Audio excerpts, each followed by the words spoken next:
aago méjìlá lù. This is on 103.5 FM. The time is 12 o'clock.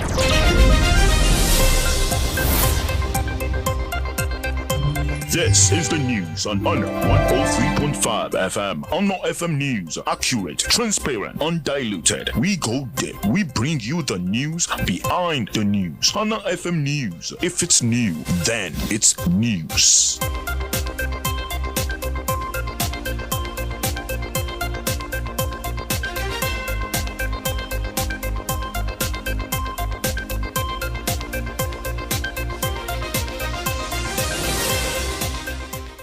Good afternoon, welcome to the World News at noon on Honor 103.5 FM. I am Temitope Dada. In the news this afternoon, government prepares evacuation camps as flooding affects 28 states. On the African news, Ugandan man faces life imprisonment for possession of human skulls.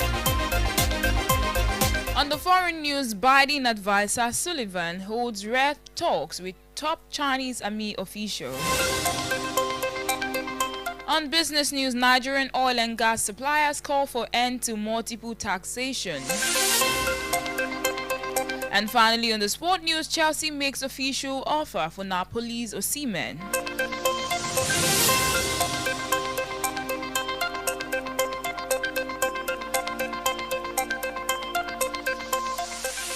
Now the news in detail. The National Emergency Management Agency, NEMA, has activated the National Emergency Operations Center to coordinate disaster response and resource management, which would include state governments working with NEMA to evacuate residents from flood-prone areas following warnings from the Nigerian Meteorological Agency. According to NEMA's Director General, Zubaida Umar, this response was as a result of heavy rains and flooding, which have impacted 28 states in Nigeria, affecting 133 local government areas. According to the National Emergency Management Agency, NEMA, the disaster has resulted in 175 deaths, 207,902 displaced individuals with significant damage, including 79,138 houses affected, and acres of farmland flooded.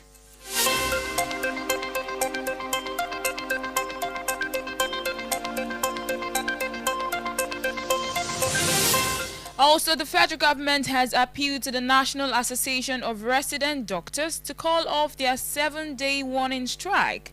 Minister of State for Health, Dr. Tunji Alausa, appealed during Thursday's visit to the National Eye Center in Kaduna. Dr. Alausa explained that negotiations are ongoing to ensure the safe release of kidnapped Dr. Ganiyat Popola.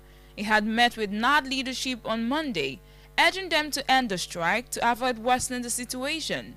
However, kidnappers keep changing their demands, and security agencies are working hard to secure Dr. Popola's safe rescue. The minister noted that medical and dental consultants have joined the strike following a directive from the national body.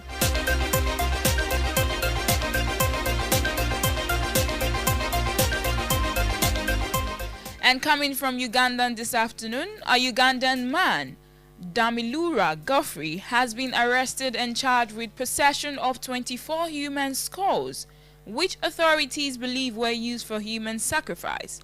Godfrey, who claims to be a traditional healer, was found with the skulls at his shrine on the outskirts of Kampala. Police spokesman Patrick Onyago stated that Godfrey will be charged under the Prevention and Prohibition of Human Sacrifice Act. The police also discovered animal remains and skins at the shrine and are continuing to search for additional human remains. If found guilty, Godfrey faces life imprisonment. This incident follows a similar case last month where 17 human skulls were found at a shrine in Impigi, a district near Kampala.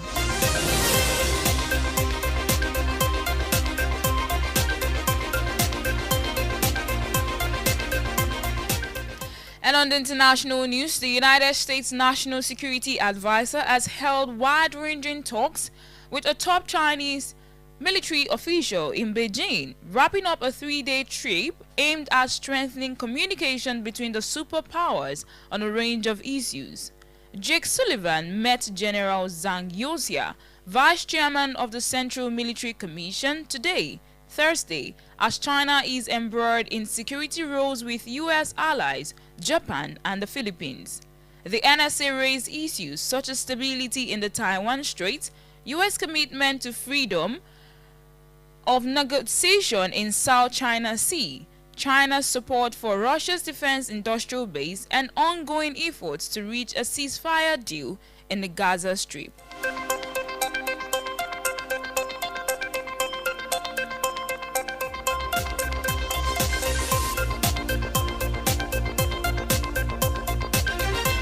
Also coming from Israel this afternoon, Israel's military says it killed 5 terrorists who had hidden in a mosque on the second day of its operation in the West Bank.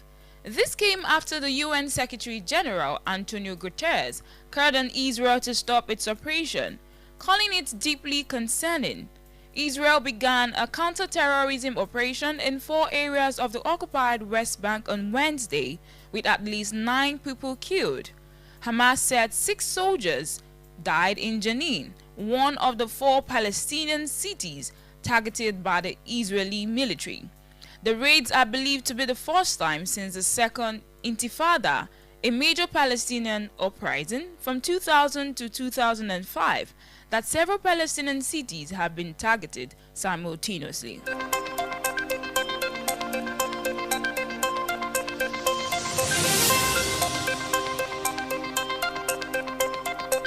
Likewise, coming from Japan, Typhoon Shashan has struck southwestern Japan, causing widespread damage and power outages. The storm made landfall on Kyushu Island on Thursday morning, bringing gusts of up to 252 kilometers per hour and heavy rain. As a result, over 250,000 households have lost power. The Japan Meteorological Agency has warned up to 60 centimeters of rain in Kyushu over the next 24 hours, leading to concerns of flash flooding and landslides. So far, 1 person is missing and 39 have been injured in Kagoshima and Miyazaki.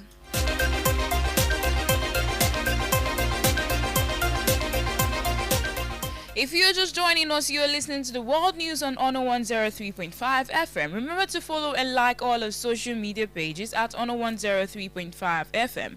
You can listen live on the Radio Garden app at Honor FM Ibado.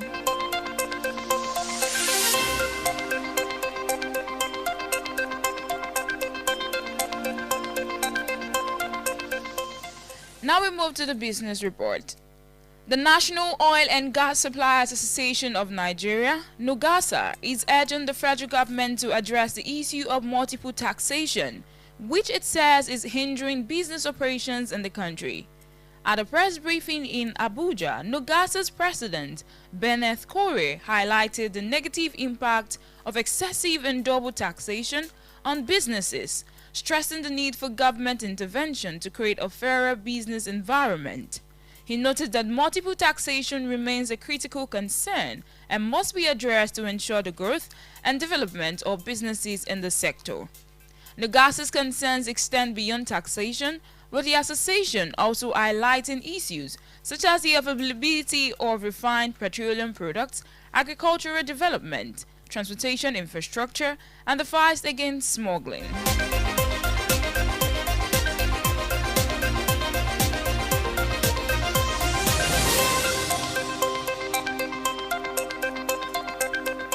On the entertainment news, American actor and WWE star John Cena has shared that his greatest fear is not being prepared to be a great parent.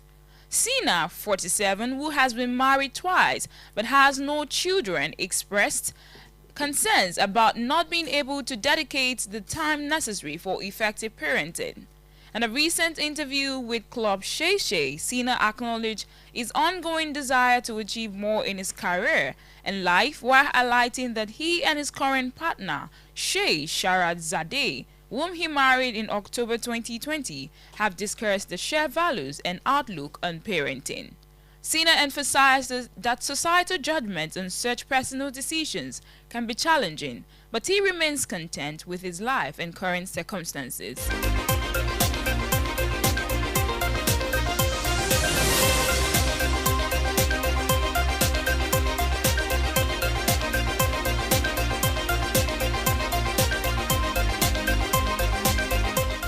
And finally, on the sport news for now, Chelsea have finally submitted a formal offer for Victor Osimhen after several months of the Napoli striker being linked with the Premier League. According to transfer expert Gianluca Mazzio, the Blues have presented an official bid to the player's agent, Roberto Calenda, while formal talks with Napoli are expected to begin on Wednesday. Osimhen has already informed Napoli of his desire to leave, and it remains to be seen if all parties can reach an agreement before the August 31 transfer deadline. Meanwhile, Chelsea outcast Lukaku is on the cusp of completing his move to the former Serie A champions. The Belgian striker traveled to Naples for his medical on Wednesday before signing the contract papers.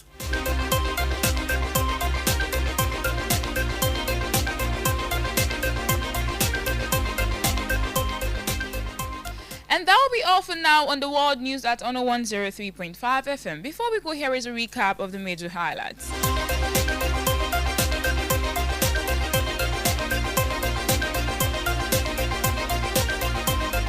In the news this afternoon, informed you that the government has prepared evacuation camps as flooding affects 28 states. And on the African news, a Ugandan man is facing life imprisonment for possession of 24 human skulls. On the foreign news, U.S. President Joe Biden's advisor, Sullivan, is holding rare talks with top Chinese army official.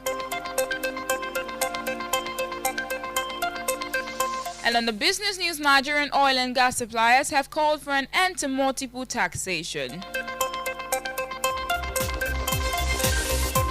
While on the entertainment news, WWE star John Cena has reviewed parenting as his biggest fear. Finally, on sport news, Chelsea has made an official offer for Napoli's Osimhen.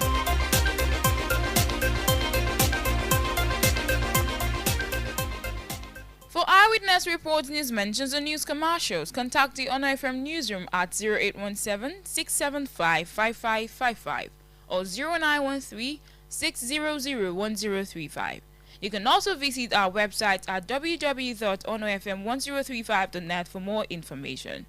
The news was compiled by Okpeyemi Lasisi and edited by Adewumi Akinola on behalf of the producer Adedamola Sakra. Thank you so much for joining us. I am Temitope Dada. Bye for now. And that was the news on Honor 103.5 FM.